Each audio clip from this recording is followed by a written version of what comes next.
સાથીઓ, ગુજરાતની અંદર આપણે સૌ જાણીએ છીએ કે 30 વર્ષની અંદર જે સત્તામાં બેઠેલા લોકો છે એમણે લોકોનું ભલું કરવાને બદલે 30 વર્ષ ગુજરાતના લોકોનું શોષણ કર્યું છે।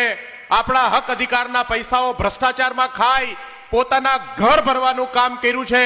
એની સામે આમ આદમી પાર્ટી આજે એક વિકલ્પ બનીને ઉભરી છે।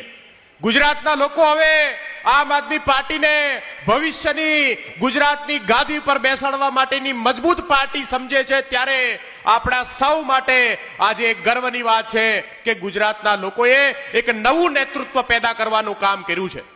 આજે સ્થિતિ એ છે કે ભાજપના ચૂંટાયેલા ધારાસભ્યો હોય, સાંસદ સભ્યો હોય કે એનો કોઈ પણ નાનો મોટો નેતા હોય, એનું પણ સરકારની અંદર બેઠેલા સરકારી તંત્રના લોકો એનું સાંભળતા નથી એવી ફરિયાદ ખુદ ધારાસભ્યો કરે છે।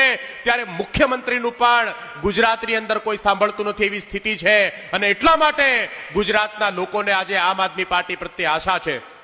આપણી આ લડાઈ સત્તાની સામેની લડાઈ છે।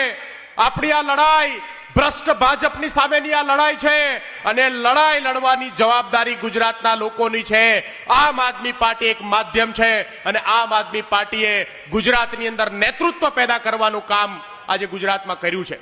હું આભાર માનીશ માનનીય અરવિંદ કેજરીવાલજીનો કે જેણે આ સરસ મજાનું પ્લેટફોર્મ ગુજરાતની જનતાને આપ્યું છે, ગુજરાતના યુવાનોને આપ્યું છે। ગુજરાતના યુવાનોને ગુજરાતની રાજનીતિમાં આવી ગુજરાતને ભાજપની ગુલામીમાંથી મુક્ત કરવાની તક આપી છે। ત્યારે આપણા સૌની જવાબદારી કે ગુજરાતની અંદર આગામી દિવસોની અંદર આપણે ગુજરાતની જનતામાં જાગૃતિ લાવીશું, છેલ્લામાં છેલ્લા વ્યક્તિ સુધી જશું અને ગુજરાતની અંદર આ એક નવી પાર્ટી, એક નવો વિકલ્પ જે છે એને સત્તામાં લાવવાનું કામ કરીશું।